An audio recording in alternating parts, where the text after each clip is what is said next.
8월 11일 주일 오전 일부 예배를 드리겠습니다. 254장 찬송입니다.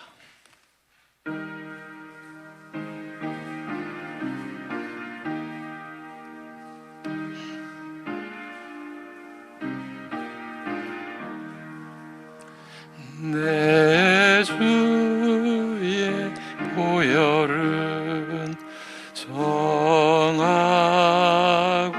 정하다. 내 죄를 정케 하신 주 나로라 하신다. 내가 주께로 지금 가오니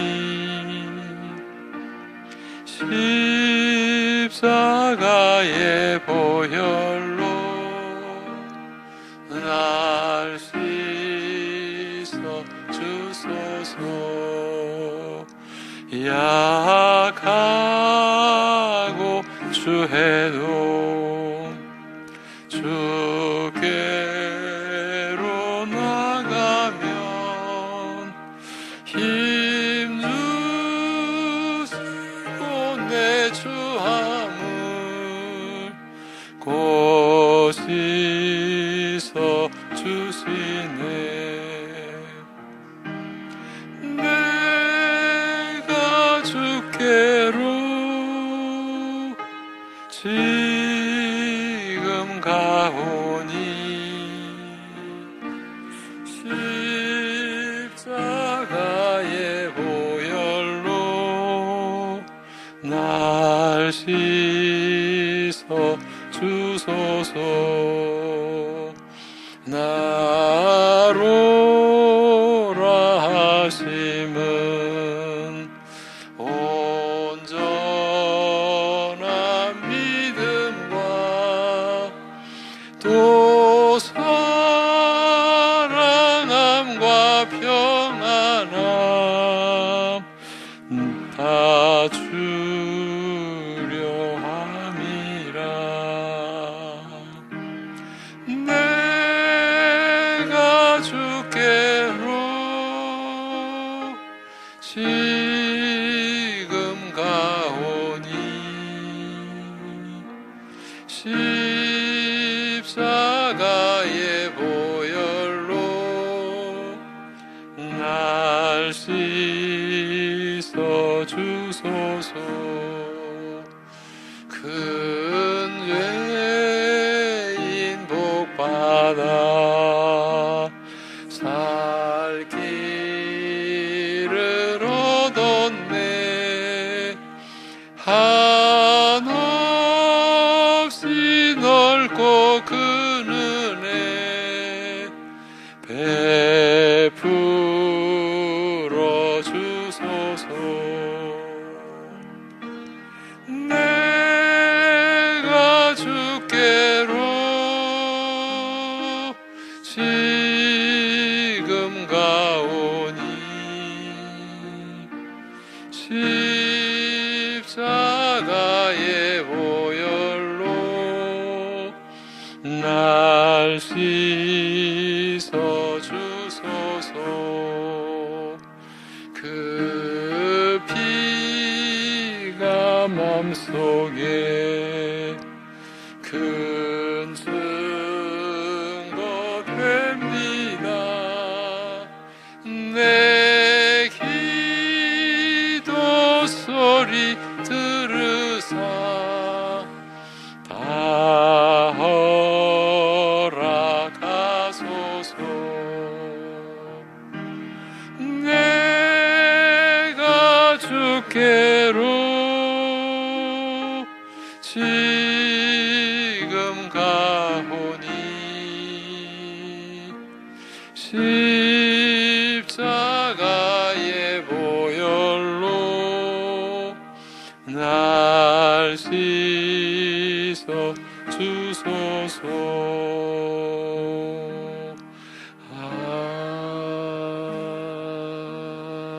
아멘.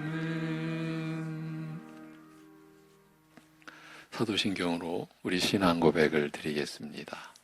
전능하사 천지를 만드신 하나님 아버지를 내가 믿사오며 그 외아들 우리 주 예수 그리스도를 믿사오니 이는 성령으로 잉태하사 동정녀 마리아에게 나시고 본디오 빌라도에게 고난을 받으사 십자가에 못 박혀 죽으시고 장사한 지 사흘 만에 죽은 자 가운데서 다시 살아나시며 하늘에 오르사 전능하신 하나님 우편에 앉아 계시다가 저리로서 산자와 죽은 자를 심판하러 오시리라.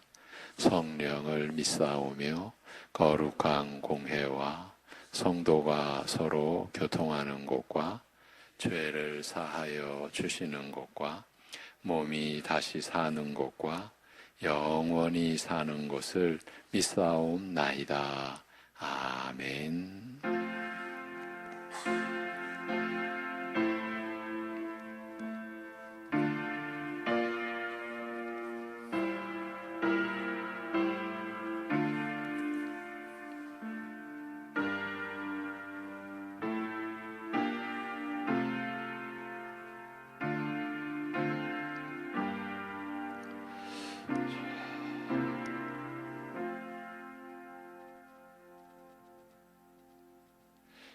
우리 가운데서 역사하시는 능력대로 우리가 구하거나 생각하는 모든 것에 더 넘치도록 능히 하실 이에게 교회 안에서와 그리스도 예수 안에서 영광이 대대로 영원 무궁하기를 원하노라. 아멘. 진실로 우리가 구하거나 생각하는 모든 것에 더 넘치도록 은혜와 사랑을 베풀어 주신 우리 아버지 하나님, 하나님의 긍휼하심이 아니었더라면, 하나님의 그 선하심과 인자하심이 아니었더라면 우리에게는 영원히 소망이 없는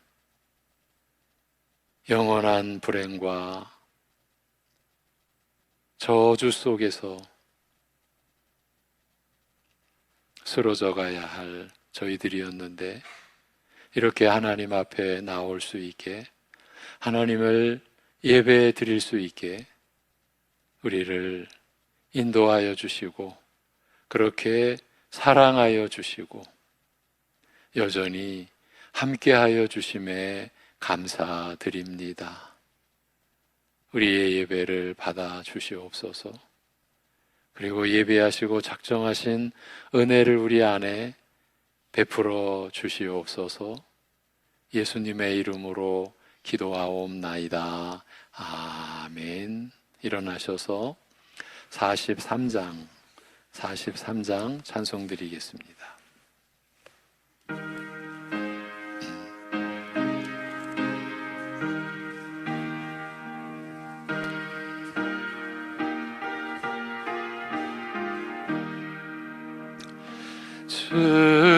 즐겁게 안식할 날 반갑고 좋은 날 내 마음을 평케 하니 즐겁고 기쁜 날 이 날에 천하 만민 다 보좌 앞에서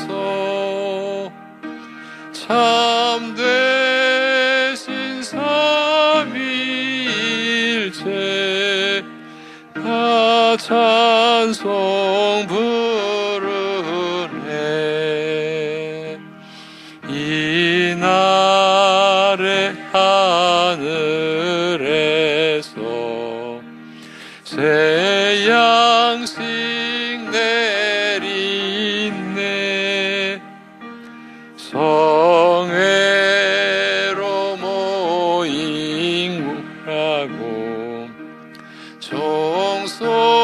소리 울리네. 복음의 밝은 빛은 온 세상 비치며 또 영생물이 흘러 시원케 하시네. 이 주의 지킴으로 새 은혜 입어서 영원히 쉬는 곳에 다 올라갑시다. 성부께 찬미하고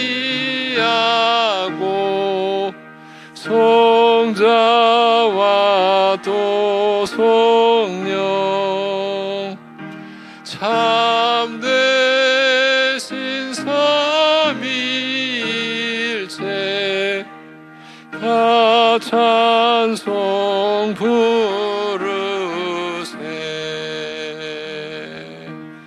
아멘.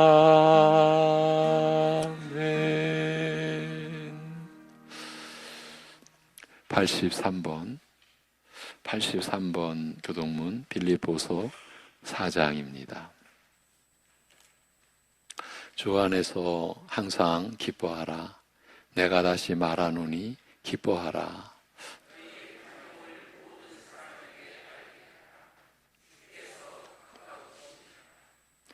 아무것도 염려하지 말고 다만 모든 일에 기도와 간구로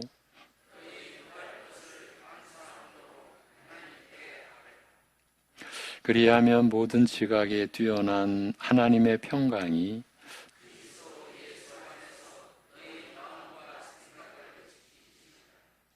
끝으로 형제들아, 무엇에든지 참되며 무엇에든지 경건하며 무엇에든지 옳으며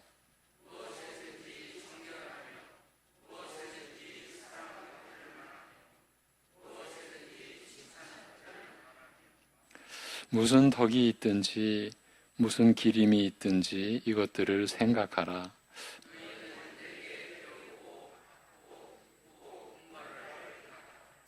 그래야 하면 평강의 하나님이 너희와 함께 계시리라. 아멘.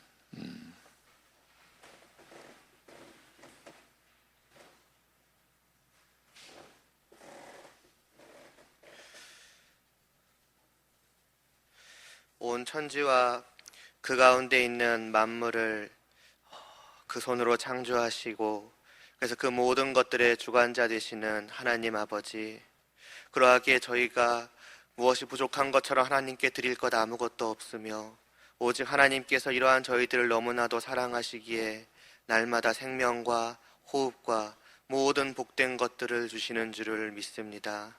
그러함에도 불구하고 이러한 사실을 알지 못하고 마치 우리가 우리의 힘으로 또 우리의 능력으로 우리의 뜻과 또 우리의 의지로 살아가는 것 마냥 하나님을 알지 못하고 하나님을 떠나며 하나님 앞에 오직 죄악만을 행해왔던 저희들을 또한 긍휼히 여겨주시어서 하나님을 알게 하여 주시옵시고 하나님과 함께하는 그 하늘의 복락을 누릴 수 있게 하여 주시니 감사를 드리옵나이다. 정말 말로 다 표현할 수 없는 이 사랑과 은혜를 받은 저희들이 어찌 이 복된 날을 기리지 않을 수 있겠으며 또 이 날에 함께 모여서 우리의 마음을 하나님께 올려드리지 않을 수가 있겠습니까? 오직 우리의 그 진실된 하나님을 향한 마음만을 참으로 기뻐 받아주시는 줄을 아오니 하나님 아버지, 이 시간도 저희의 마음을 온전케 하여 주시옵시고 이 마음 가운데 다른 것 하나 없게 하여 주시옵시고 오직 하나님만이 계시는, 오직 하나님만을 생각하고 하나님만을 사랑하고 하나님만을 경외하는 그 진실된 마음을 하나님 받아 주시옵소서. 그러함에도 불구하고 그러한 마음이 어찌 저희가 온전할 수 있겠으며 그러한 저희들이 드리는 이 예배가 감히 하나님이 받으시기에 합당하다 말할 수 있겠습니까? 그러나 저희가 오직 하나님의 아들 안에서 이 모든 것들을 하오니 그 부족함을 그 아들 안에서 온전케 받아주시옵시고 참으로 기뻐 흠앙하여 주시기를 원하옵나이다. 참으로 하나님의 기쁨이 되는 이 예배를 이 모든 시간 하나님께 올려드리는 저희들 될 수 있도록 은혜를 베풀어 주시옵소서. 이제 오늘로써 학생부 수련회가 이제 무사히 마쳐가며 또 청년부 수련회도 하나님의 은혜 가운데 잘 마칠 수 있도록 하여 주심을 감사드리옵나이다. 바로 이 하나님을 저희가 알고 또 이 하나님의 아들을 저희가 아는 그러한 시간을 가졌사오니 그 들은 모든 말씀들이 다만 우리의 머리로 인간적인 지혜로 정말 이해되어지고 기억되어지는 것으로 그치지 않게 하여 주시옵시고 오직 이 모든 말씀을 우리가 믿음으로 받아들일 때에 사람이 눈으로 볼 수 없고 또 귀로 들을 수 없으며 감히 마음으로 생각조차 할 수 없는 그 하나님과 하나님의 그 아들의 그 모든 것을 그 어떠하심을 저희가 깊이 깨달아 알게 하여 주시옵시고 오직 주님을 믿음으로 말미암아서 하나님을 나의 하나님으로 모시고 영원히 살아갈 수 있는 그 복락을 그 누구 하나 놓치지 않을 수 있도록 그 모두에게 풍성하신 은혜를 베풀어 주시옵소서. 이를 먼저 받아 누리는 저희들도 이 시간 또한 하나님의 말씀을 듣기를 원하옵나이다. 하나님의 말씀을 먹지 않고서는 저희가 어찌 하나님 앞에 살아갈 수 있겠사옵나이까? 그 주시는 모든 말씀을 우리가 믿음으로 받아 먹을 때에 우리의 영혼이 생생하게 살아 숨쉴 수 있도록 하여 주시옵시고 더욱더 하나님을 향한 마음만을 가지고서 다만 이 하루 이 한 시간만으로 그치는 것이 아니라 일주일의 모든 삶을 통해서 하나님께 영광 올려드리는 예배의 삶을 살아갈 수 있도록 은혜를 베풀어 주시옵소서. 이 모든 시간을 하나님께 올려드리기를 간절히 소원하오며 예수님의 이름으로 기도드리옵나이다. 아멘.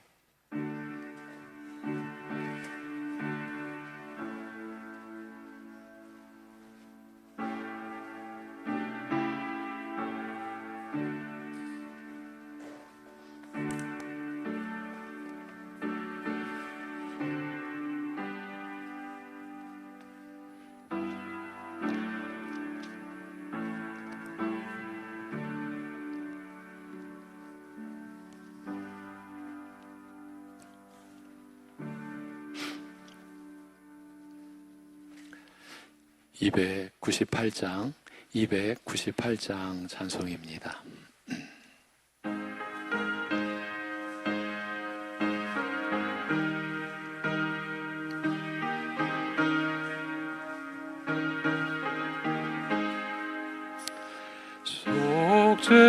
속죄하신 구세주를 내가 찬송하리라. 내게 자유 주시려고 주가 고난 당했네. 그 신사랑 찬양하리. 나의 죄 사하려고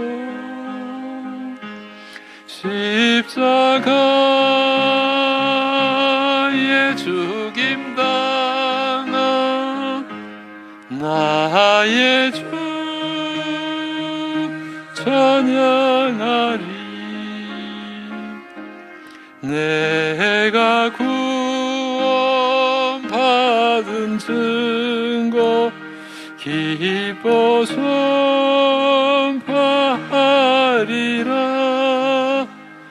내 죄 모두 담당하신 주의 사랑 크셔라. 그 신사랑 찬양하리. 나의 죄 사려고 십자가에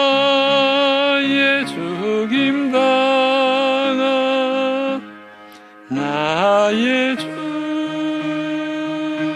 찬양하리. 승리하신 구세주를 내가 찬송하리라.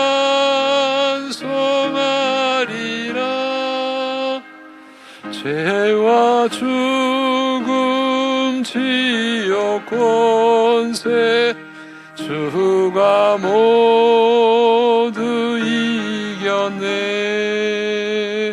그 신사랑 찬양하리. 나의 죄 싸려고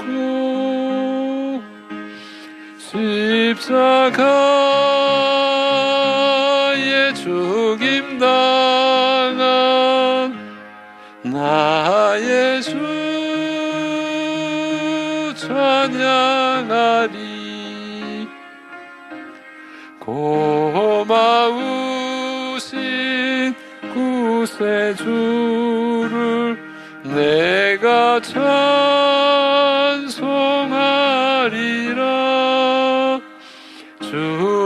죽음에서 생명으로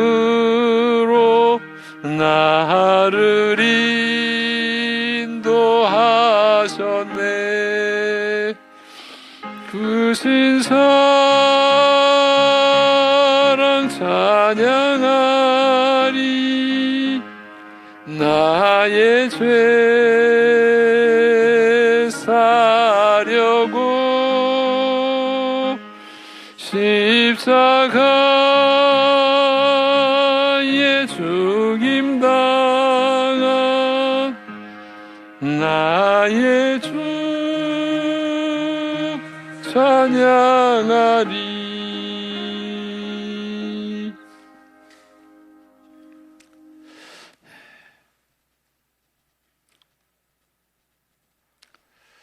아들의 몸을 우리가 받을 죄와 죽음의 저주 가운데 던지셔서 우리로 하여금 새 생명의 영원한 축복을 얻게 하신 우리 아버지 하나님, 오늘도 우리를 위해 십자가에 못 박히신 주님의 이름을 기억하며 그 이름에 우리의 모든 것을 의지하며 찬송케 하여 주심을 감사드립니다. 육신의 생애가 아니 그 이후에도 주님의 이러한 은혜를 우리가 기억하고 언제나 찬송하며 우리가 영원한 생명으로 하나님 아버지와 주 예수 그리스도와 사귐의 삶을 살아가는 것이 오직 아버지의 뜻으로 아들께서 십자가에 우리의 죄로 못 박혀 죽임당하시고 성령께서 그 은혜를 우리에게 입혀주신 그 열매요 그 결과가 우리의 영생이라는 이 진리의 사실과 은혜의 사실로 하나님을 찬양하며 참으로 경배하며 살아갈 수 있는 우리들 되게 우리의 심령을 주장하여 주시옵소서. 상황이 바뀌고 현실이 어려워지면 우리는 순식간에 그 은혜조차도 몽땅 쏟아내 버리듯이 우리 안에 아무것도 없는 것처럼 살아온 적도 있음을 저희가 부정할 수 없사옵나니 그러한 연약한 우리를 긍휼히 여겨 주옵시고 그러한 우리를 떠나거나 버리지 아니하시고 창세전에 작정하신 하나님의 그 뜻을 결코 굽히지 아니하시고 우리를 붙잡아 주시고 우리를 도와주시고 우리를 지켜주시고 우리를 인도해 주신 은혜를 오늘도 기억하며 찬송과 경배를 올리옵나이다. 아울러 사랑하는 성도들이 하나님께서 베풀어 주신 모든 것 가운데 11조를 구별하여 그리고 감사의 고백을 담고 영원하신 하나님 나라를 섬기는 믿음으로 선교와 건축의 예물로 성미로 하나님 앞에 주일에 예물을 봉헌하는 그 믿음과 사랑의 고백과 헌신을 받으시옵시고, 하나님께서 긍휼히 여겨주신 그 인생이 세상 것 담느라고 정신없이 사는 게 아니라 이미 풍족히 충만히 받은 하나님의 은혜와 사랑을 어떻게 나누고 어떻게 베풀고 어떻게 전하는지, 그런 점에 골몰하고 열심을 내고 마음을 다할 수 있는, 하나님을 향한 인생의 방향이 결정되어 있고 확정되어 있고, 그렇게 하나님을 위하여 살아갈 수 있는 우리 모두가 될 수 있게 하여 주시옵소서. 그러기에 오늘도 우리에게 말씀을 들려주실 때 결국 사람의 말이 아니라 하나님의 말씀이요, 기록된 성경 말씀이 우리에게 풀어지는 것도 세상의 그 무엇에 의한 것이 아니라, 사람의 능력이 아니라 오직 성령님의 증거하시는 그 능력의 역사인 것을 우리가 믿음으로 받으면서, 그 말씀이 나를 어떻게 새롭게 하는지, 그 말씀이 나를 어떻게 변화시키시는지, 그 하나님의 은혜의 역사를 기대하고 바라고 소망함으로 말씀을 받을 수 있게 하여 주시옵소서. 말씀을 받는 것도 우리의 능력이 아니라, 우리의 실력이 아니라 전적인 하나님의 은혜로 우리가 그 생명의 말씀을 받는 것임을, 우리를 하나님의 형상으로 회복시키시는 말씀을 받는 것임을 우리가 잊지 않고 기억할 수 있게 하여 주시옵소서. 이 모든 것을 감사드리며 우리 주 예수 그리스도의 이름으로 기도하옵나이다. 아멘. 요한일서 3장 19절에서 20절입니다. 요한일서 3장 19절에서 20절, 사랑의 유익이라는 제목의 말씀입니다.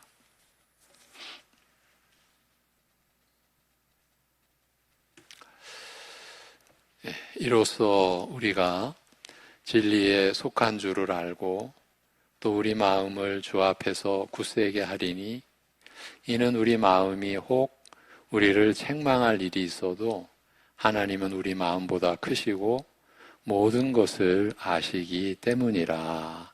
아멘. 이제 합독하시겠습니다. 다 같이. 이로써 우리가 진리에 속한 줄을 알고 또 우리 마음을 주 앞에서 굳세게 하리니, 있어도 하나님은 우리 마음보다 크시고 모든 것을 아시기 때문이라. 아멘.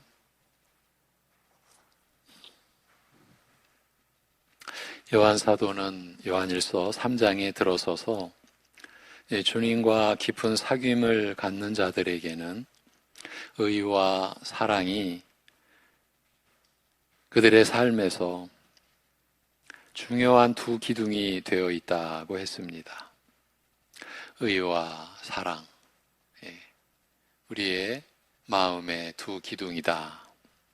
자기 자신을 향하여서는 의로움을, 외부를 향하여서는 사랑을 이루려 하는 모습이 필수적이다. 그게 합당하다라고 하였습니다.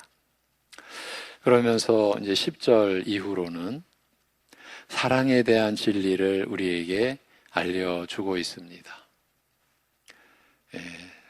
사랑이 왜 중요한지, 사랑으로 어떻게 두 왕국으로 인류를 나뉘게 했는지, 사랑이란 무엇인지, 사랑의 본질이 무엇인지에 대해서 언급했습니다.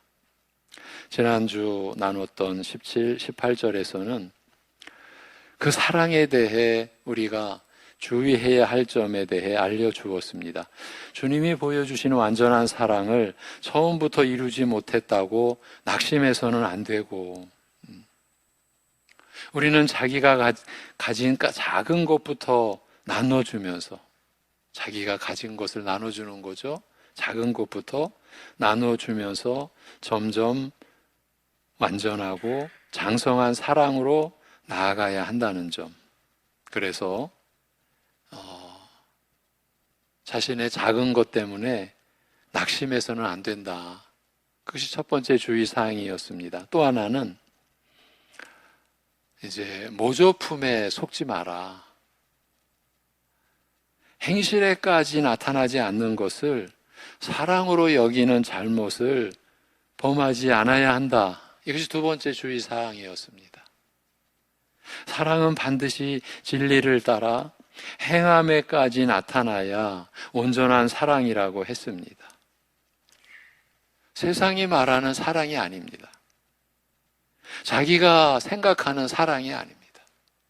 진리를 따라 우리 주님께서 보여주신 그 사랑의 그 본질을 따라, 그런데 행함에까지 나타나는 사랑이어야 한다.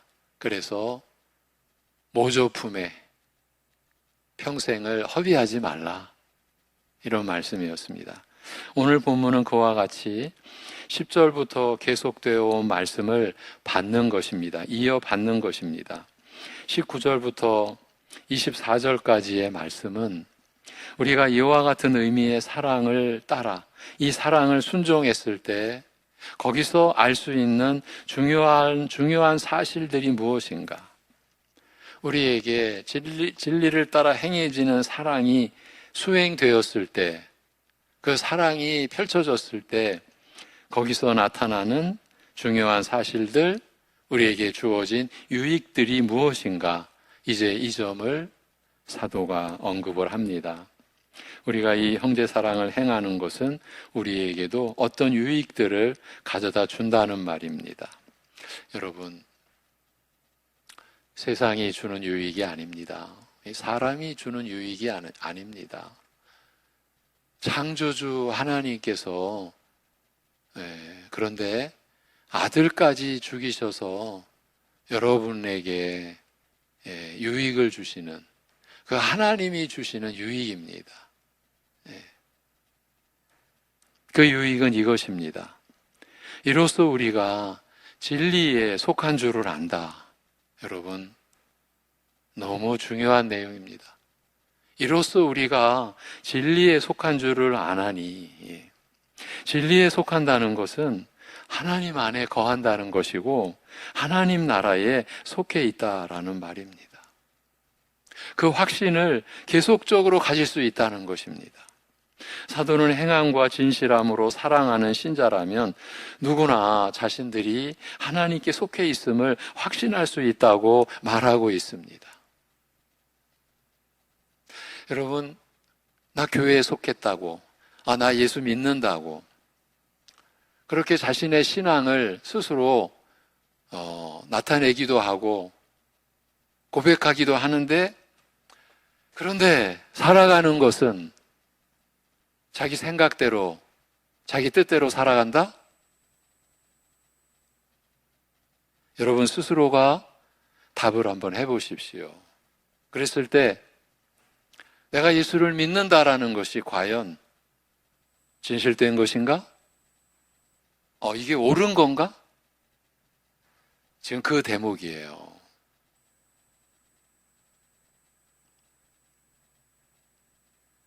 이 말은 우선 그저 말뿐인 신앙 고백의 위험성을 경고합니다. 그리스도인에게 있어서 나는 죄인이며 예수님을 주인과 구원자로 믿는다는 고백의 이 말은 필수적인 구원의 증거에 속합니다. 이건 필수적입니다. 그것이 없이는 결코 구원받았다고 말할 수 없습니다. 그래서 많은 사람들이 그런 고백을 하는 것을 보면 이 사람 구원받은 것이 틀림없구나라고 말하고 믿습니다. 그와 같은 고백이 베드로의 고백과 같은 것이기 때문입니다. 베드로가 주님에 대해 주는 그리스도시요, 이 그리스도시요, 메시아, 구원자시요, 살아계신 하나님의 아들이시니다라고 고백했고, 예수님께서는 바요나 시모나 내가 복이 있도다. 이를 내게 알게 한 이는 혈육이 아니요 하늘에 계신 내 아버지신이라고 칭찬하셨기 때문에 그런 고백을 하는 자들에 대해 우리는 이 사람 정말 사람으로서는 할 수 없는 고백을 하는구나. 하나님이 사랑하셔서 이 사람에게 이와 같은 복된 고백을 할 수 있게 해주셨구나라고 생각할 수 있습니다. 그러나 마태복음에서 바로 그 맥락에서 예수님께서도 강조하셨듯이 그런 고백 자체는 틀림없이 정통적이고 오류가 없다고 할지라도 그 고백 자체가 구원의 증거가 되지는 못한다고 하셨습니다. 여러분, 이런 말씀을 잊으시면 안 됩니다. 성경을 자기가 좋아하는 한 구절만 붙들고 가셔서는 안 됩니다. 사이비들이 그런 이야기를 합니다. 미혹을 시켜요. 키워드, 열쇠가 되는 구절 속으시면 안 됩니다. 그거 못되고 나쁜 사람들, 자기네들이 선택한 한 구절, 몇 구절 딱 가지고 키워드, 멋있는 말, 열쇠가 되는 구절, 그걸로 인해서 성경 전체를 왜곡시켜 버리는데 그 무리 속에 들어가면 그게 분별이 안 돼 버립니다. 비참해지는 거예요.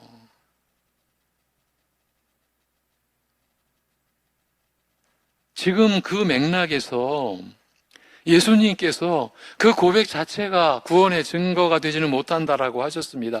예수님이 그렇게 하셨습니다. 왜냐하면 바로 그 고백 직후에, 그 사건 직후에 베드로는 예수께로부터 사단아 내 뒤로 물러나라는 말씀을 들어야 했기 때문입니다. 십자가 사건을 일어나서는 안 될 일처럼 얘기하는 베드로에게 예수님은 그런 엄청난 말씀을 하셨습니다. 사단아 내 뒤로 물러가라.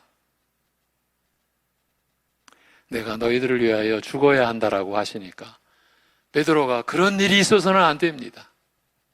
그러자 예수님께서 사단아 내 뒤로 물러가라.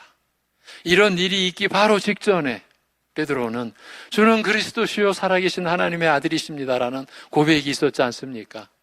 그런 고백을 했던 베드로가 예수님에게 사단으로 불린 거예요. 그 사건을 통해서 예수님은 베드로뿐만 아니라 우리 모든 후손들에게 너무도 중요한 사실을 깨우쳐 주셨습니다. 그 고백은 자기 십자가를 지고 자기를 부인하는 실생활에서의 행위를 낳게 되어 있다라는 점이었습니다. 예수는 나의 구주시다라는 신앙 고백은 여러분의 삶을 변화시키는 능력의 고백이라는 거예요. 그 변화의 실체를 여러분은 증거로 가지고 사셔야 한다라는 것이에요. 하나님은 여러분을 변화시키십니다. 하나님의 자녀들로. 여러분의 육신의 생애가 내가 하나님의 자녀로 세워지고 변화되어지는 그 증거를 확인해가는 일생인 것이에요. 이것이 하나님 나라인 교회에 속한 신자들의 이제 실체예요. 이런 신분, 이런 존재가 되신 거예요. 하나님의 사랑을 받은 사람, 그 사랑이 여러분을 어떻게 만들어가는지 여러분의 실생활에서 여러분이 경험해 가고 있는 거예요. 이게 신자의 일생이에요. 하나님의 사랑이 나에게 부어져서 내가 어떤 사람으로 만들어져 가는지, 그게 교회인 것이에요. 그렇지 않습니까? 그 신앙 고백은 자기 십자가를 지고 자기를 부인하는 그런 실생활에서의 행위를 낳게 되어 있다. 즉 정통적인 신앙 고백은 자기를 부인하며 간단하게 나를 위하여 산다는 것은 망하는 길이다. 내가 내 목숨을 위하여 무엇을 한들 나는 목숨을 잃을 뿐이다. 이게 자기 부인의 근본입니다. 나로서는 안 된다. 나를 위한 것은 다 잃어버리는 것이다. 여러분, 사람은 자기를 위하여 삽니다. 일반적으로 다 잃어버립니다. 영원히 잃어버립니다. 자기 생명조차 잃어버립니다. 그런데 이 진실을 이 세상은 못 봅니다. 가려져 있습니다. 보게 된 사람들이 여러분들이십니다. 그러면 그 실상을, 그 진실을 보게 된 여러분은 세상 사람들과 다르셔야 하는 거죠. 어떻게 그 다름이 나타납니까? 여러분의 생활로, 여러분의 행위로.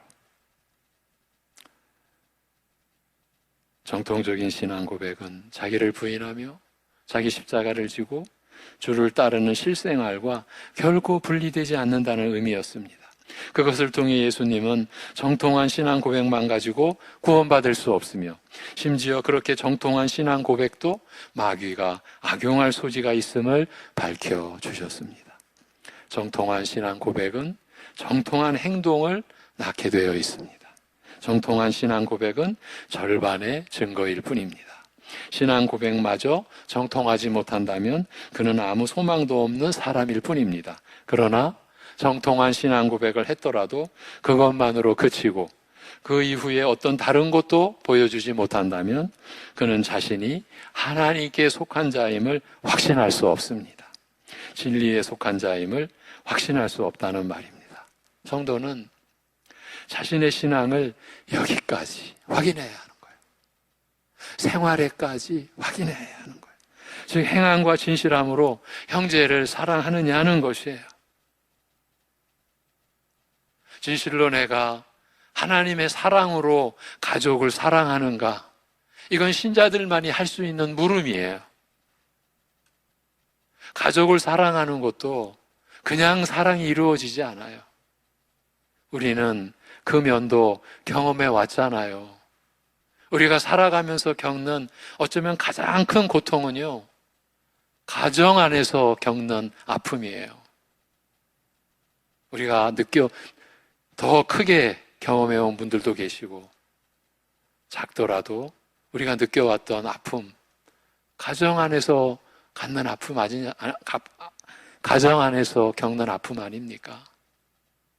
우리가 행함과 진심으로 형제를 사랑하며 산다라고 할 때 그 사랑의 1차적인 그 펼쳐지는 영역은 가정인 것이죠.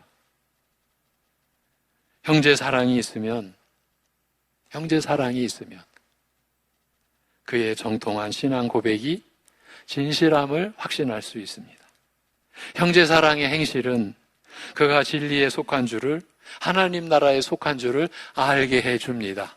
이것이 오늘 본문이 우리에게 주는 진리의 그 은혜인 거예요. 사랑의 순종은 그가 하나님 나라의 신실한 백성이요 영원히 그 존재가 사라지지 않을 자임을 알려주는 분명한 증명서가 될 것입니다. 신분 증명서. 형제를 사랑하는 자는 그의 신앙 고백과 함께 그가 하나님께 속한 자임을 분명히 알려줄 것입니다. 자신이 분명 하나님의 나라에 속했음을 알려주는 원본, 신분 증명서와 같다 하는 것입니다. 그걸 다른 말로 사도는 형제를 사랑하는 자들이 가지는 복된 결과에 대해 또 이렇게 언급합니다. 그건 하나님 앞에 설 때에 담대함을 가진다는 것입니다. 이로써 우리가 진리에 속한 줄을 알고 또 우리 마음을 주 앞에서 굳세게 하리니라고 하는 구절의 의미가 이것입니다. 하나님 앞에 설 때에 담대함을 가진다. 하나님 앞에서 우리가 담대함을 가진다라는 거예요. 여러분, 이게 있을 수 있는 일입니까? 그런데 하나님께서 허락하셨어요. 그런데 누구에게 허락하셨습니까? 진실과 행함과 진실함으로 형제를 사랑하는 자들에게, 형제자매를 사랑하는 자들에게 그 위치를 허락하셨어요. 내 앞에서도 담대할 수 있다. 이렇게 말입니다. 우리 마음을 굳세게 해준다는 말은 안심시키다, 확신시키다라는 뜻입니다.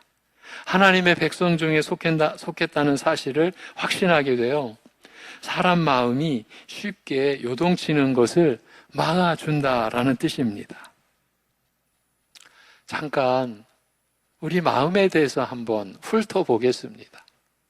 우리가 다 아는 내용, 다 그러한 부분을 여전히 가지고 있고 그렇게 살고 있는 우리의 모습을 한번 훑어보자라는 겁니다. 여러분도 잘 아시겠지만 우리 마음은 변덕스럽기가 그지 없습니다.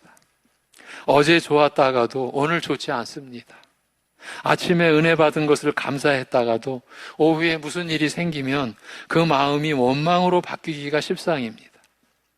하나님의 은혜에 견고하게 붙어 있는 법이 없습니다. 무슨 바이킹 타는 사람처럼, 그 놀이기구, 바이킹 같은 그런 거 타는 사람처럼 한 번은 하늘 높이 솟았다가도 금세 땅속 깊은 곳에 추락해 있습니다. 그게 사람의 마음입니다. 이런 상태가 꼭 외부적인 어떤 자극에 의해서만 일어나는, 그렇게 바뀌는 것이 아닙니다. 똑같은 일을 당했는데도 어떤 때는 아무렇지도 않다가 어떤 때는 크게 낙심하고 실망하는 경우를 볼 수 있습니다.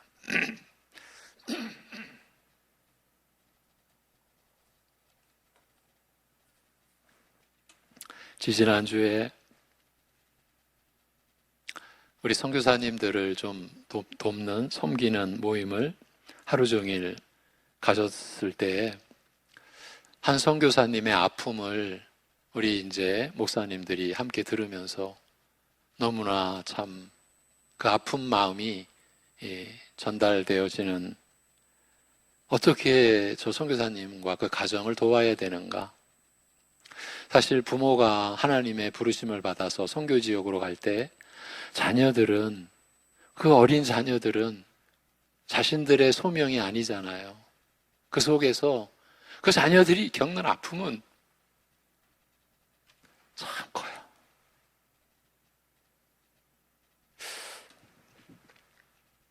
결국은 그 자녀가 이제 국내로 돌아오게 됐어요. 아주 위험한 상황에까지 갔었고 참 극복이 되는 과정인데, 한 가지 이제 남은 관문이 이 불안이라는 그 벽을 못 넘는 거예요. 아무 일도 아닌데, 그러니까 일반적으로는 아무 일도 아닌데 그 자녀가 갑자기 불안함에 빠지기 시작하면 부모라도 아무것도 도와줄 게 없다는 거예요. 갑자기 날씨가 흐려지면 이 아이는 갑자기 불안해진다는 거예요. 그런 어려운 상황을 극복하고 학교도 다 마치고 직장 생활 잘하고 있는데 그만큼 장성한 거예요. 그 어려운 과정을 극복하고 거치고 또 넘어서고 또 쓰러졌다가, 여러분 쓰러졌다라고 하는 것은 죽음 직전까지 가는 상황까지. 그래서 또 일어나서 지금 직장을 다니고 있는데 갑자기 불안함이 일어나면 주변 사람들이 아무것도 해줄 수가 없는 거예요. 그 얘기를 하는데 참 마음이 아팠어요. 이렇게 똑같은 일을 당했는데도 어떤 때는 아무렇지도 않다가 어떤 때는 크게 낙심하고 실망하는 경우를 볼 수 있습니다. 이는 그 마음 자체가 어떤 때는 힘이 있으나 어떤 때는 그걸 받아들이고 넘기는 힘이 없다는 사실을 증명하는 것이죠. 사람 마음이 바위처럼 견고하면 얼마나 좋겠습니까? 한 번 믿은 예수님은 끝까지 믿고, 한 번 은혜 받아 충만해진 마음은 끝까지 변치 않고 갈 수 있으면 더 이상 바랄 것이 없을 것입니다. 그러나 불행히도 사람 마음은 피조물 중에 가장 큰 영광을 받았으면서도 타락 이후에 가장 위선적이고 변덕스러운 것이 되고 말았습니다. 의심과 낙심과 위선과 불안과 두려움, 그리고 상황이 변할 때만 아니라 가만히 있어도 일어나는 변덕스러움까지 골고루 소유하게 되었습니다. 그 변덕과 의심과 두려움은 무엇보다 하나님과 우리와의 관계에 치명적인 영향을 미쳤습니다. 하나님이 내 하나님이신지, 내가 주의 자녀가 맞는지, 내가 하나님의 보살핌을 받고 있고 천국으로 향하는 길을 걸어가고 있는지, 내가 지금 어느 위치쯤 와 있으며 어느 나라 광야에서 살고 있는지를 심히 의심하게 만들었습니다. 은혜로 충만한 하늘 꼭대기에서부터 절망으로 널브러진 바다 깊숙한 곳까지 수시로 요동치며 다니게 했습니다. 마음이 하나님의 진리와 은혜에 고정되어 있지 못하고 여기서 뭐라 하면 금세 쏠렸다가 저기서 뭐라 하면 우르르 쏟아지는 마음을 제어할 수 없는 지경이 되어 버렸습니다. 그럴 때 우리를 하나님께 속한 자로 믿게 하여 흔들리지 않는 견고한 마음이 되게 해주는 것이 있다. 바로 그 점을 오늘 본문이 일러주고 있는 거예요. 우리가 여기서 말하는 참된 사랑을 하고 있다면 그 사랑은 우리를 흔들리지 않게 해준다. 여러분, 오늘 우리에게 주어진 하나님의 말씀이 이것입니다. 진리에 속하였음을 굳게 믿을 수 있게 해주고 우리가 하나님께 속하였음을 확신할 수 있게 해준다고 말씀합니다. 성도들을 수시로 낙심하게 만드는 온갖 의심과 불안과 변덕에서 벗어나 은혜와 진리가 충만한 견고한 마음이 되게 해준다라는 것이에요. 사랑을 하는 것은 사랑 그 자체로서 복되고 귀한 것일 뿐만 아니라 우리에게도 이와 같이 놀라운 복을 허락해 주시기 때문에 우리는 사랑을 해야 한다라는 것이에요. 사랑을 할 만하다는 것이에요. 지식이나 감정 혹은 고백으로 그치는 사랑이 아니라 진리대로 행하는 사랑을 하면 그 사랑을 베푸는 자들에게도 이와 같은 놀라운 은혜가 주어지리라는 말입니다. 사랑은 행하는 당사자에게 받는 자보다 더 큰 은혜를 허락하는 셈입니다. 그러고 보면 아직 예수님처럼 완전한 사랑이 못 되더라도 가난한 자에게 물 한 컵, 식사 한 끼 대접하는 작은 것이라 하더라도 주의 이름으로 베푸는 사랑은 그 사랑을 베푼 자에게도 놀라운 은혜를 허락하신다는 것이에요. 준다고 해서 텅텅 비어지는 것이 아니라는 말이에요. 내 마음을 준다면 내 마음이 더 채워진다는 그런 말씀 아니겠습니까? 자신의 소속을 확신케 하고 낙심하고 변덕스러운 마음을 견고히 은혜 위에 세워주는 이것처럼 큰 복이 또 어디 있겠습니까? 이 짧은 구절 안에 이런 놀라운 내용이 담겨 있는 거예요. 이것이 하나님의 말씀의 위대함인 거예요. 성령이 우리에게 이러한 의미를 풀어줄 때, 깨달아줄 때 교회가 이 말씀으로 견고해지고 교회에 지체된 성도 여러분이 하나님의 자녀로 세워져 가는 것이죠. 그러나 여기서 사도는 한 가지 주의사항을 또 덧붙입니다. 지난 시간이 주의사항이 주제였는데 오늘 본문에서도 또 한 가지 주의사항이 덧붙여집니다. 그 은혜를, 우리가 지금 나눈 그 은혜를 우리의 사랑의 행위 그 자체가 제공하는 것은 아니라는 말이에요. 하나님의 말씀은 얼마나 면밀한지, 얼마나 세밀한지 모릅니다. 사랑하는 우리의 행위 자체가 우리에게 그런 은혜를 제공해 주는 것이 아니다. 사랑을 베푸는 자에게 주어지는 그 담대하게 되는, 그 견고하게 되는 은혜들은 하나님에 의해 제공되는 것이라는 그 말씀인 거예요. 20절을 문자적으로 번역하면 이렇게 됩니다. 왜냐하면, 그러니까 우리가 진리에 속한 줄을 알고 하나님 앞에서까지 담대하게 된다라고 했죠. 왜냐하면, 왜 그런 일이 일어날 수 있느냐 하면 우리 마음이 우리를 정죄할지라도 혹 우리 마음이 자책할지라도 하나님은 우리 마음보다 크시며 그는 모든 것을 아시기 때문이라 이렇게 되어 있습니다. 지금 이 말씀은 사랑을 베푸는 자들에게도 확신과 경고케 되는 은혜를 주는 근본적인 그 이유, 그 혜택이 우리에게 주어지는 근거가 무엇인지를 설명하는 것입니다. 그런데 원래 이 구절이 종교개혁 시대부터 믿을 만한 신학자들도 서로 다르게 해석했는데 그러나 요즘 계속되는 이 말씀의 연구 속에서 문맥적 흐름상 이런 의미가 오늘 우리가 원문 직역으로 보았던 그런 의미가 더 확실할 것이라고 그렇게 주장이 되고 있습니다. 문자적으로 원문을 봐도 그래야 할 것 같습니다. 초기 주석가들에 의해서는 확신보다는 책망, 혼란의 측면에서 이해되어 왔습니다. 우리 자신의 양심이 우리를 책망하는데, 아니 내가 내 양심을 책망하는, 내 자신의 양심이 나를 책망하는데, 사실은 원래 우리말 성경도 이렇게 번역이 되어 있었어요. 그런데 하물며 모든 것을 아시는 하나님의 심판을 우리가 훨씬 더 두려워해야만 하지 않겠는가, 이렇게 풀었습니다. 지금 우리가 보는 한글 성경 이전에 개역판 성경도 이런 의미로 해석되어져 있어서 혼란을 주기도 했어요. 그러나 이 부분에서 사도 요한이 기록한 주된 목적은 신자들이 그들의 단점을, 자신들의 그 연약함을 하나님의 기준에 비추어 깨닫게 될 때, 그러니까 자신의 양심이 자신을 책망하게 될 때에도 성부의 사랑과 긍휼이, 우리 아버지 하나님의 사랑과 긍휼이 자신들의 책망받는 양심을 치유하기 위해 주어진다. 이것을 굳게 세워주는 곳에 있는 거예요.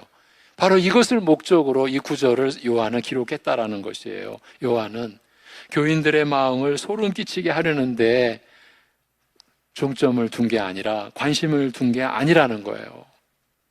본문은 완전한 사랑을 하지 못한 것을 두고 자책하는 성도들을 안심시키기 위해 쓰여진 것이에요. 무슨 말입니까? 우리 마음이 혹 우리를 책망할 일이 있을 때라도, 여러분, 우리가 행하는 것이 무슨 큰 사랑이겠습니까? 모든 그리스도인이 어찌다 예수님과 똑같은 수준의 사랑을 행할 수 있겠습니까? 그마저도 꾸준히 행하지 못하고 또 더 해야 하는 줄 알면서도 하지 못하는 우리를 바라볼 때 그리스도인들의 마음은 쉽게 낙심하게 됩니다. 사랑을 베풀고 돌아서서 변덕과 미움에 허덕이는 모습을 볼 때면 더욱 내가 이래놓고도 내가 그리스도인가? 야, 그래놓고도 내가 신자인가? 내가 뭐고 아니 내가 목사가 맞나? 이런 생각에 금세 마음이 무너지게 되는 거죠. 그러나 사도는 얘기합니다. 우리의 양심이 우리를 비난할 때마다 우리 마음보다 크시고 모든 것을 다 아시는 하나님이 우리의 무너진 마음을 다시 세워주신다라는 것이에요. 여러분, 우리가 이해한다라는 말을 할 때가 있죠. 하나님 앞에서는 삼가셔야 돼요. 왜? 하나님이 우리를 용서하시는 그 수준은요, 하나님이 우리를 긍휼히 여겨주시는 그 차원은요, 우리의 이해를 넘어서는 것이에요. 어떻게 이러한 나를 용납하실까? 여러분도 경험 있으시죠? 아마 앞으로도 그런 경험이 있으실 것이에요. 하나님의 우리를 향한 긍휼의 그 수준은 우리 인간의 이 세상의 그런 차원이 아니잖아요. 지금 그 말씀이에요. 우리 마음보다 크시고 모든 것을 아시는 하나님이 우리의 무너진 마음을 다시 세워주시는 것이에요. 그래서 우리가 지금 여기 있는 것이에요. 그분은 우리가 마음은 원이로되 육신이 약하여 마음 먹은 대로 다 하지 못하고, 마음 먹는 것도 힘들지만요, 마음 먹은 것도 다 하지 못해요. 그 마음조차도 또 쉽게 이랬다 저랬다 하는 변덕쟁이들이고 견고하지 못한 자들임을 다 아신다는 것이에요. 하나님은 마음이 크시기 때문에 흔들리지 않으시며 작은 마음으로 흔들리는 자들을 쉽게 내치지 않으신다. 마음이 크시기 때문이라는 거예요. 다시 말해, 우리식으로 말하면 한없이 아량이 넓으시기 때문이죠. 우리의 작은 사랑을 이해하시는 거예요. 그러나 모든 것을 다 아십니다. 이 사람이 진정 작지만 참된 사랑을 베풀려 하는 자인지, 아니면 그저 흉내만 내고 있는 자인지, 실제는 아무런 관심이 없는 자인지, 그 마음 한쪽에서 기어이 그 사랑을 베풀고 싶다는 열망이 있고 그것이 거짓인지 아닌지를 다 알고 계신다는 것이에요. 그 모든 것을 다 아시며 또한 그 큰 마음을 갖고 계시기 때문에 하나님은 우리의 허물어진 마음, 낙심한 마음, 변덕스러운 마음을 은혜 안에, 은혜 위에 견고히 올려놓으실 수 있다라는 말이에요.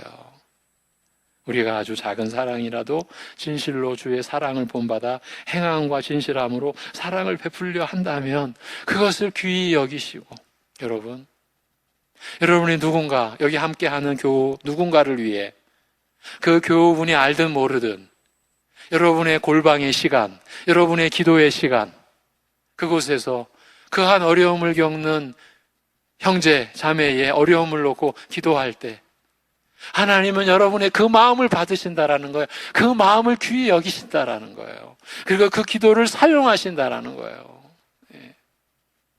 이게 여러분 하나님 나라예요. 겉으로 드러나는 것보다 세상이 교회를 욕하죠. 다른 종교들은 많은 구제도 하고 많은 일도 하는데 저것들 교회들은 자기들만 구원이 있다고 말하고 하는 건 별로 없고 언제나 그래왔어요. 앞으로도 그럴 것입니다. 그런데 그들이 모르는 게 있어요. 많은 교회가, 많은 하나님의 자녀들이 오른손이 하는 거를 왼손이 모르게, 왼손이 하는 거를 오른손이 모르게 하고 있다라는 거를 알 리가 없죠. 그 작은 것, 그것을 하나님은 귀히 여기시고 마치 예수님이 목숨을 주신 것 같이 기뻐하시며 큰 은혜를 베푸신다라는 것이에요. 그 은혜로 우리가 그분 앞에서 우리 마음을 견고히 세울 수 있는 것입니다. 여러분, 우리가 베푼 사랑이 무슨 능력이 있어서 우리를 세워주는 것이 아닙니다.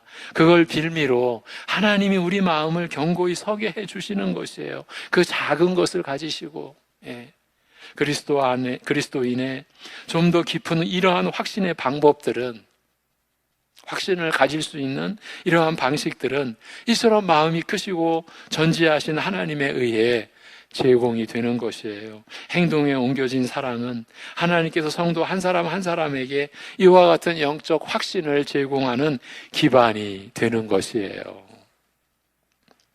이런 말씀을 하는 이유는 분명합니다. 사랑은 베푸는 자에게도 더 큰 은혜를 허락한다는 것이에요. 요즘은 물질 만능 시대가 되어서 그야말로 유물론이 판치는 세상 아닙니까? 물질이 정신을 압도하죠. 여러분, 인공지능 시대죠. 그 인공지능이 여러분 진실로 하나님이 창조한 지능의 영역이 될 수 있겠습니까? 물질의 영역이에요. 따지고 보면요. 그래서 무서운 미혹의 시대, 하나님을 대적하는 시대. 그러니 교회가 정신 차려야죠. 신자들이 정신 차려야죠. 세상은 물질 만능 시대가 되어서 이 마음이 어떠한 것은 별로 중요하다라고 생각하지 않는 시대예요. 세상 사람들과 똑같이 돈이나 건강이나 성공에 의해 마음이 견고하기도 하고 낙심되는 것을 당연히 여깁니다. 그러나 성경은 그렇게 말하지 않습니다. 우리 그리스도인은 무엇보다 마음을 더 지키고 견고히 세워야 하는 자들이라고 합니다. 잠언 4장 23절, 모든 지킬 만한 것 중에 더욱 내 마음을 지키라. 사람이 지킬 수 있는 모든 것 중에 더욱 내 마음을 지키라. 잠언 4장 23절이에요. 생명의 근원이 이에서 남이니라. 외부의 영향을 받지 않을 수는 없지만 그 영향력을 최소화하고, 여러분, 외부의 영향력이 여러분을 지배하려고 올 때 그 영향력을 믿음으로 밀어내세요. 여러분의 마음을 감정이 지배하려고 할 때 그 감정을 여러분의 하나님이 주신 믿음으로, 내가 만든 믿음이 아니니까 가능한 거예요. 예수님이 성령님으로 내 안에서 일으켜 주신 믿음이고 온전케 해가게 해주시는 믿음이니까 여러분의 감정이 여러분을 지배할 때 여러분 그 감정을 밀어내 보세요. 환경의 영향력이 여러분의 마음을 주장하려고 할 때 그 영향력을 여러분의 믿음의 담대함으로 밀어내 보세요. 그게 자기를 부인하는 거예요. 예. 내가 나를 위한 삶을 살 수 없다. 살아서는 안 된다. 내 안에 주님이 계신다. 나는 그리스도와 함께 십자가에 못 박혀 죽었고 내 안에 주께서 사신다. 그게 우리의 믿음 아닙니까? 영향력을 우리가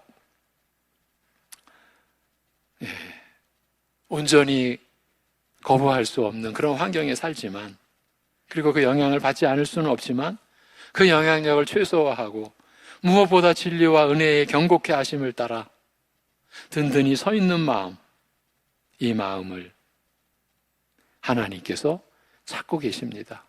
하나님께서 우리에게 기대하고 요구하십니다. 이런 은혜가 필요치 않다고 자부하는 자들은 아무도 없을 것입니다.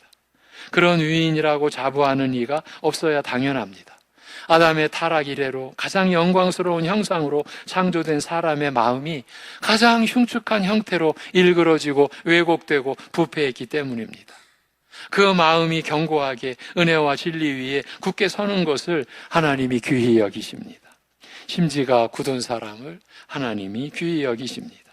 사랑을 베푸는 것은 그만큼 우리 자신에게도 중요합니다. 오늘 본문은 사랑을 베푸는 자들에게 그 은혜를 하나님께서 허락해 주신다고 말씀하고 있습니다. 그러니 행함과 진실함으로 하는 사랑을 반드시 더 베풀어가는 우리가 되어야 할 것입니다.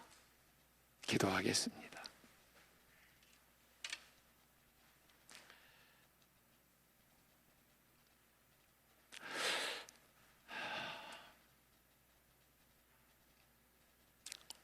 이 시간 우리를 살렸던 하나님의 말씀이 우리를 또 세워주시는 말씀으로 우리가 하나님 나라에 속한 자요, 이렇게 변덕스러운 마음인데도 하나님 앞에 담대하게 설 수 있는 길을 열어주시는 그 은혜의 말씀 앞에 우리 교회가, 우리 성도들이 서게 하여 주심을, 그 말씀을 받들게 하여 주심을 감사드립니다. 성령께서, 오직 우리 안에 계신 성령님께서 이 말씀이 우리들의 심령 속에 새겨지는 말씀 되게 하여 주시옵소서. 감히 말씀을 판단하는 자리에 서게 하지 마시옵고 이 말씀을 엎드려 받는 심령들 되게 해주시고 이 말씀이 역사하는, 이 말씀이 펼쳐지는 그런 하루하루를 경험케 하여 주시옵소서.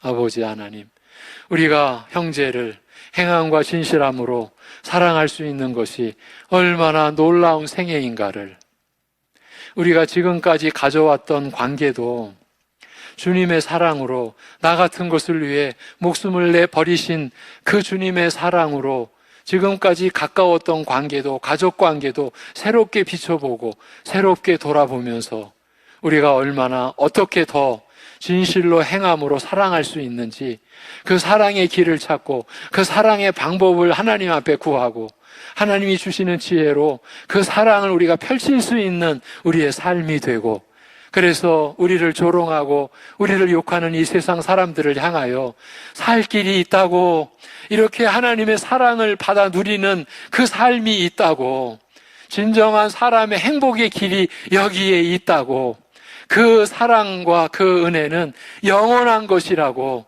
나타내고 알려줄 수 있는 그런 교회가 되고 그런 우리 성도들의 생애가 되는 길을 우리 아버지 하나님 말씀대로 우리 안에 허락해 주시고 열어주시고 우리 성도들이 그러한 삶을 살아감으로써 이 세상이 얻지 못하는 진정한 마음의 평안, 진정한 마음의 행복을 우리만이 아니라 나눠줄 수 있는, 베풀어 줄 수 있는 그런 교회, 그런 성도의 가정이 되고 사랑하는 우리 성도의 생애가 되게 하여 주시옵소서. 아버지 하나님, 우리가 영생을 지닌 자로 육신의 죽음도 이 영생을 회방할 수 없는, 저해할 수 없는, 막을 수 없는 영생의 사랑과 능력을 소유한 자, 아버지 하나님, 이것이 우리 신자들, 우리가 받은 은혜라. 이 한 주간 이 하나님의 이 사랑이 우리 성도들을 통해 자신의 삶을 이루어가고 뿐만 아니라 가족과 이웃들에게도 하나님의 사랑이 운행하고 있는 그 삶이 어떠한 것인지 보여주고 나타내주는 그런 한 주간 되게 인도하여 주시옵소서. 우리 연약한 지체들, 지금도 고통받으며 고생하며 아픔과 슬픔 속에 있는 우리 지체 이웃들을 주장하여 주시고 붙잡아 주시고 그 안에 하나님 회복해 해주시는 은혜, 치유케 해주시는 은혜, 새살이 돋는 새 생명의 은혜가 임하게 하여 주시옵소서. 우리 아버지 하나님 앞에 우리가 구하고 의지할 것 이것뿐이오니 역사하여 주시옵소서. 우리 유치부 여름 성경학과가 마치고 이제 오늘로서 우리 중고등부, 우리 어제로서 우리 청년부 수련회 말씀의 이 자리를 허락하여 주신 것 감사합니다. 우리 자녀들이 말씀으로 살아가게 해 주옵소서. 그래서 말씀으로 살아가게 하여 주옵소서.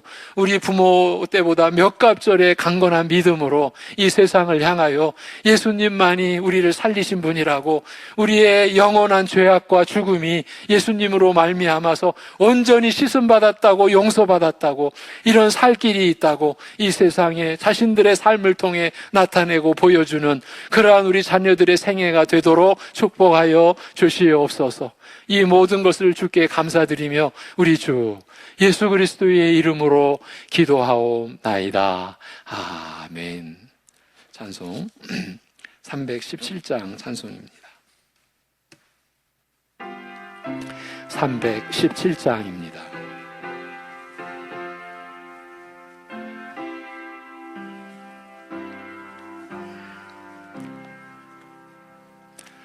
내 주 예수 주시는 해 한없건만 내 주 앞에 이 적은 거 다 드리니 주 예수여 내 정성을 받으소서.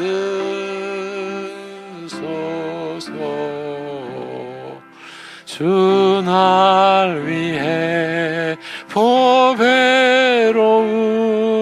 피 흘리사 그 귀하신 생명까지 다 주시니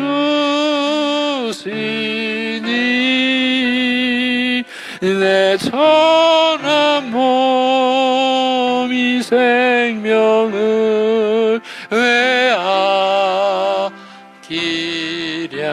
왜아끼랴 주 예수께 빚진 것이 한없건만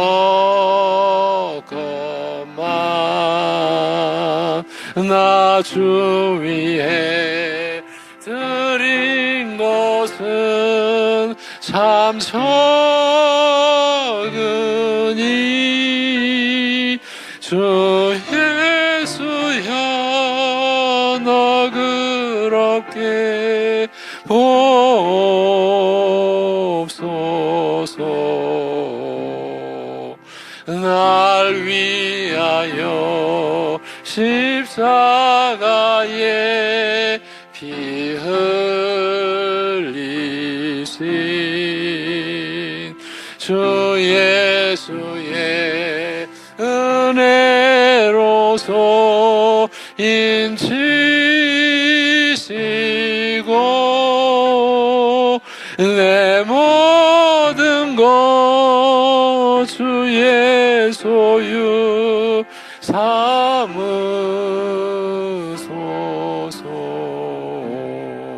주 날 위해 그 귀하신 몸 버리사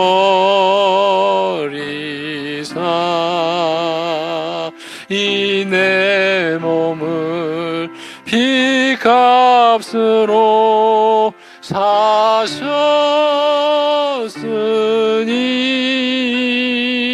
내 생명도 주 예수께 바칩니다.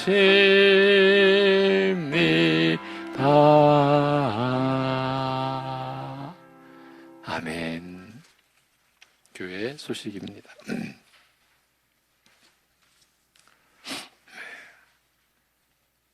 예, 8월 일정을 보시면 우리 유초동부, 학생부, 청년부 이제 오늘까지 다 이제 마무리가 되어지고요. 이제 그 다음 주 셋째 주일이죠. 전도회 원래가 있고요. 그 주간 24일, 25일 토요일 주일 유초동부 여름 수련회가 진행이 됩니다. 그리고 마지막 주일에 삼려전도회 헌신예배 그리고 당회가 있습니다. 네, 우리 교회 안에 참으로 하나님의 축복의 역사가 일어났습니다. 우리 이삼열 집사님, 송영은 성도님 지난 6일 등남하였습니다. 세 번째 자녀가 출생했습니다. 우리가 다 같이 축하해 드려야 할 일입니다. 우리 교육자 동정입니다. 우리 조광희 목사 이번 12일부터 16일 학예 휴가 일정을 받았습니다. 한 장을 넘기시면 성주산 기도원 교회, 우리 교회랑 가장 가까이 있는 성주산 기도원 교회가 참 수년 동안 애쓰고 또 같이 기도하고 했는데 결국은 그 재판에서 져서 안타깝게도 그 우리 부천에 참 오랫도록 이렇게 세워져 왔던 기도원인데 기도원이 결국은 옮겨지게 되었습니다. 그 기도원 터를 부천대학교에 넘겨주게 되었습니다. 아마 지금 경매 절차 중인 걸로 알고 있습니다. 그래서 성주산 기도원 그런 어려움이 있으니까 그 연약한 교회였는데 안타깝게도 더 연약해졌어요. 그래서 그런 가운데서도 아직은 이제 그 예배 처소에서 예배를 드릴 수가 있어서 예배를 드리고 있는 성주산 기도원 교회와 이광원 목사님 가족들을 위해 여러분 기도해 주시기를 바랍니다. 여러분 이광원 목사는 좀 특별합니다. 어떤 면에서 30대 40대 때 너무 잘 나가는 부흥사였습니다. 그런데 우리 교단으로 누군가 이제 우리 교단으로 좀 이렇게 초빙을 한 겁니다. 우리 교단에 와서 풀타임 사역자만 14명이었습니다. 그 기도원이. 규모가 상상이 안 되시죠? 그러니까 뭐 이렇게 죄송합니다. 사역자를 알바라고 하면 안 되는 뭐 부분 사역이 아니라 전일 사역 14명까지 있었습니다. 그런 기도회가 얼마나 그런데 우리 교단에 와서 말씀으로 기도원 사역도 해야 된다. 다 말렸답니다. 아버님이 세우신 기도원이시거든요. 목사이시고 형제도 목사가 계시고 다 말렸답니다. 기도원 안 된다. 다 말린 그대로 기도원이 안 됐습니다. 왜? 말씀으로 돌아와서 여러분 안 믿겨지시죠? 다 기도원을 제가 잘못됐다라고 말하는 건 아닙니다. 그러나 분명히 잘못된 부분이 있었고 이광원 목사도 그랬고 14명이나 교육자들이 담임교육자 이광원 목사 말고 부목사들이 14명이나 계셨다라는 거예요. 따지고 보면. 그런데 나중에는 한 명 그저 한 분의 여전도사님과 함께 눈물의 기도원을 그러니까 여러분 말씀으로 교회가 간다라는 게 얼마나 어려운 일인가를 증명해낸 곳이 성주산 기도원 교회예요. 그런 아픔이 있고 안타까움이 있습니다. 그런데 이광원 목사는 그 가족은 감사하고 있습니다. 왜 감사합니까? 말씀으로 돌아올 수 있었다라는 것에 대해서. 우리 교회와 가정이 이렇게 말씀으로 우리 민족과 나라를 하나님께서 불쌍히 여겨주시기를 영육간의 연약한 교우들, 이웃들, 나라들을 위해서 우리는 언제나 함께 기도해야 됩니다.